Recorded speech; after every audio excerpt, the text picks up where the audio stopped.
So you can just see here, in case of bubble sort, so many iterations it had taken.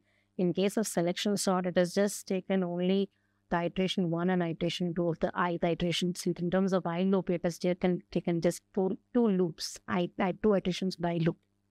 So that's how it keeps changing. Okay, the algorithm, no, it keeps changing the complexity of the algorithm. That is what we'll be discussing after this, the insertion sort. So the complexity keeps changing. The complexity of an algorithm keeps changing with respect to the elements and the order of the elements also. Okay, so we'll discuss that also. So next we'll go for the insertion sort. So what is insertion sort is also very beautiful. So what is this insertion sort? So let's consider that there is a teacher and they've just taken a register number, a person with a register number 5. She has got the answer sheet, and one more person, a register number. So she's having the answer sheet 5. Okay, one more person, the register number 3 will give the answer sheet. So now, as soon as she gets the answer sheet, she'll start placing that answer sheet according to the register number one at a time. So 3 she has got, she's going to place it here. And let's consider 2 she has got. 2 she has got it. So she'll compare with 2 with 5. She's not going to place it. And again 2 and 3 is there. She's not going to place it. So she understands that 2 should be placed here. Again she'll get 4 now. Where she will place it? She's going to place it here. Is the point here? Insert the right element at the right position, taking one element at a time, and then we're going to do the backward comparison here. Backward comparison is that here. That you have to keep it in mind. Insertion sort means taking one element at a time and then keep inserting the element at the right position. Right position. One element, you place it at the right position. Here also, insertion sort also, we're going to divide this sort in terms of in terms of sorted list and unsorted list. We will have it. So we'll just go through now. Okay, so we'll just erase it now. Okay, and then I'm going to do it.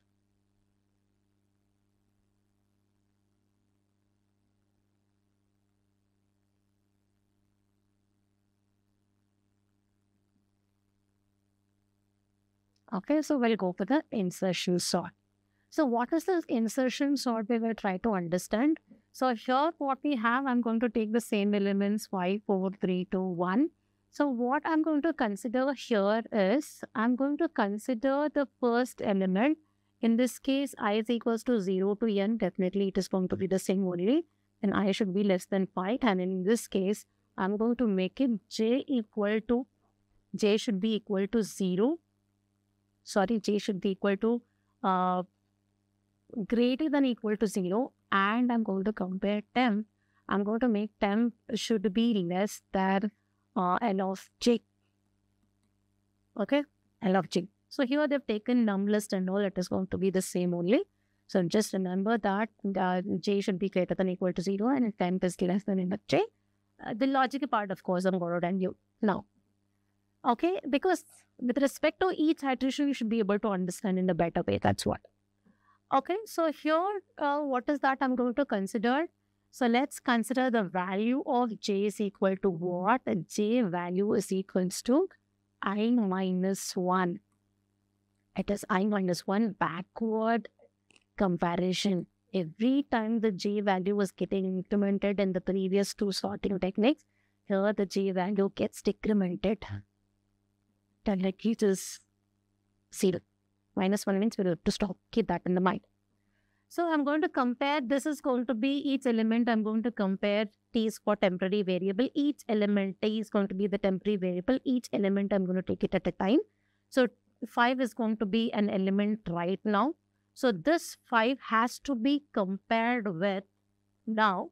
Okay, j is equals to I minus 1. I is equals to 0. What is the value of j initially? So 0 minus 1, it will become minus 1. That means, see here, we have a unsorted and then we have a unsorted and a sorted list.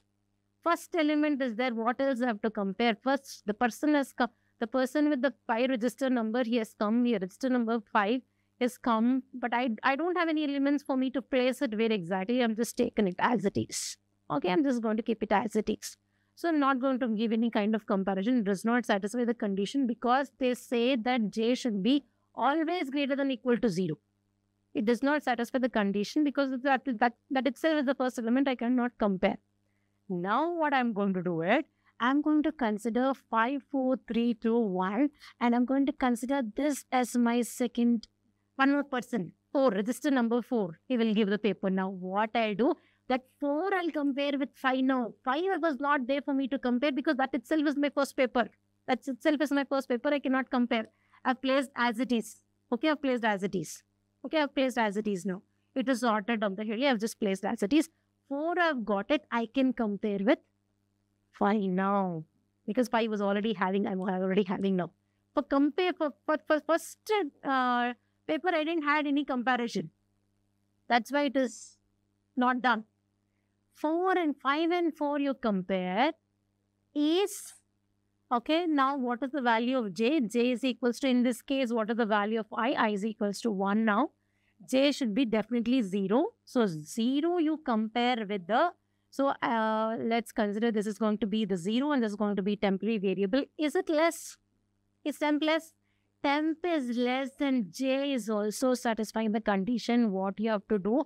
You have to shift it. Shifting is done here. L of J, you put it in N of J plus 1. Shift the element. From here, whatever the element is there, no? Whatever the element is there right now, 5 and 4 is there. 5 and 4, I'm comparing it. Thus, that element 5 is no more sorted. Now it has to be sorted.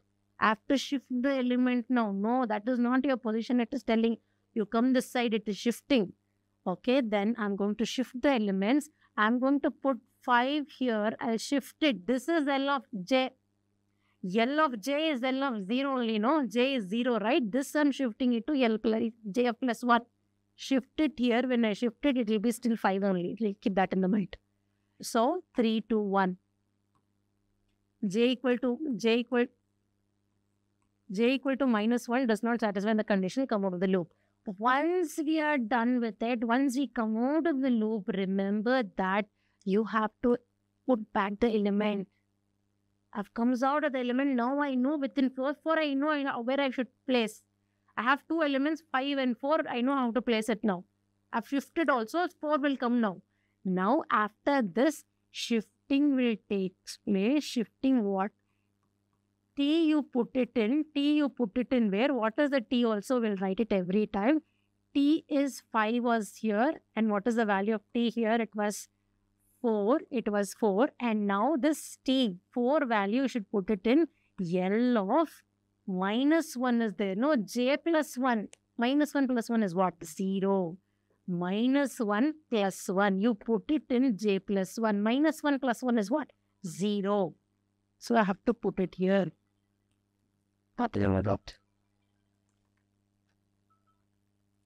Okay, I have to put it here. So I'll put that 4 in L of 0. That means I'll put it like this. So 1 is the point here.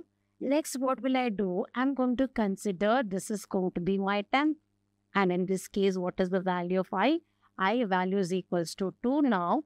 It is definitely less than 5. And I have to consider J is equals to what? It is definitely less than this. It should be 1. Okay, it should be 1. It should be 1. Okay, then backward comparison. 4 is sorted. 4 is sorted. Now what will I do? I'm going to compare 3 with 5. Compare 3 with 5. Is it less? Yes, it is less. Shift it. It is less. You shift it. So 5, 5, 2, 1. What is temp? Temp is equals to 3. Then I'm going to place it here. Next, what will I do? I will take J is equals to 0. You compare this. See, this has to be compared with this. 0 is this only. This I'm going to compare. 3 less than 4. Yes, it is less. Again, you shift it. This should be shifted here. L of j to L of j plus 1 means 4 only. 4, 4, 5 to 1.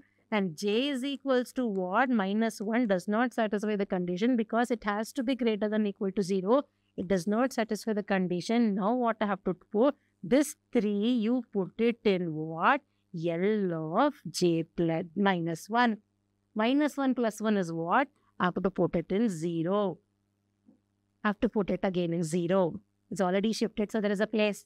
It is not misplaced. So it is 3, 4, 5, 2, 1. I've shifted. What is the value of I? I is equals to 3 now. And what is the value of t? T is equals to 2. And what is the value of j? J is equals to what? It is going to be 2. This is my t. See, what is t? T is equals to 2 now. This is 2. Start the backward comparison. 3, 4 is already sorted. See, 3, 4, 5 is already sorted. I have to compare with, I have to place it to where exactly I have to place it. So that means you compare 2 and 5. Okay, it is less only. Temporary variable is going to be less only. See, temporary is less only. If it is less, I have to shift it. So 5, 5, 4, 3, 1 shifted. Then j equal to 1. That means this. Compare the temporary. This I have to compare with temporary. 2, 4, 2. Less only. 2 is less. So again you shifted. 3, 4, 4, 5, 1. Again j equal to 0. 3 and 4 is compared. Now 3, 2 compared less only.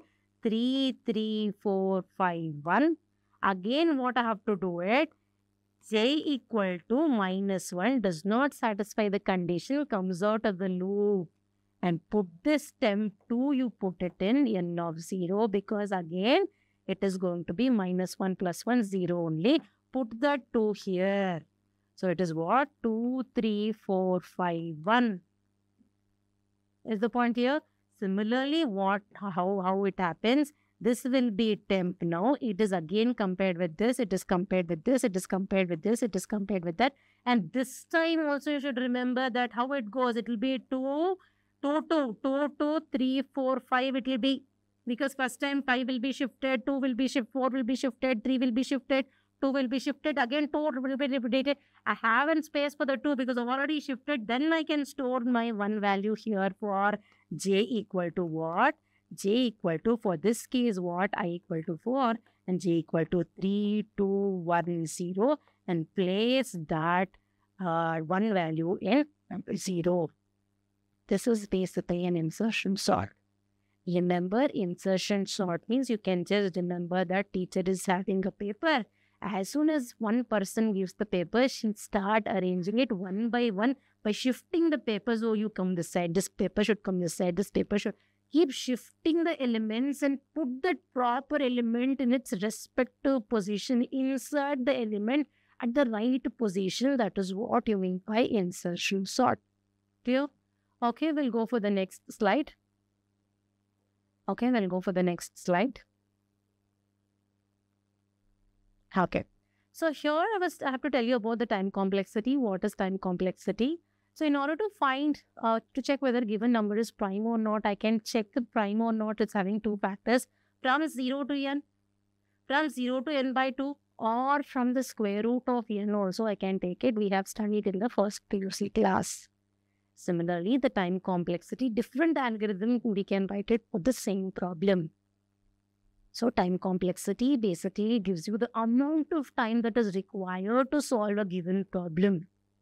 Okay, and what is the space complexity? What is the amount of space that is required to solve a given problem? Okay, that is what you mean by times complexity and the space complexity. And especially important when you have a larger data set. Okay, and similarly here we have some key tips for estimating the time complexity. If you have, okay, so if you have no loop in the algorithm, there is no loop only in the algorithm, what is this then? How do you estimate? How do you identify the time complexity for certain algorithm? That is what they have given here. Estimating time complexity for a certain algorithm. If there is no loop only in the algorithm, that means to say that it is the time complexity is going to be 1. That means no loop means the number of instructions that will be executed will be fixed regardless of the input size. It is fixed always. That means the time complexity is 1. Okay, if it is having a single loop running from 1 to n means the time complexity is going to be n. Okay, so it executes n time depending on the input size. And we call such algorithm as, if it is having if it is having a single loop from 1 to n, we call such it's having a linear time complexity of n, and we call such algorithm as linear time complexity algorithm. And if you are having contains a loop within a loop, nested loop, as we have seen in all these algorithms, a loop within a loop will definitely be considered as the time complexity is n square, nothing but quadratic time complexity. And by such algorithm, we call it as a quadratic time complexity algorithm. Okay, the number of execution grows rapidly as the input size increases. If you keep increasing the size of the elements, definitely it grows, executions also grows rapidly. Okay, similarly, we have mixed loops. Mixed loops means what?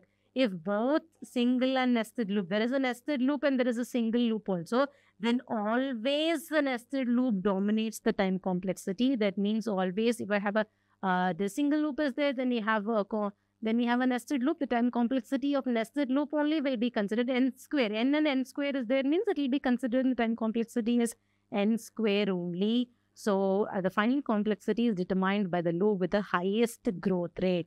N and n square means n square only. Okay, so we'll just go for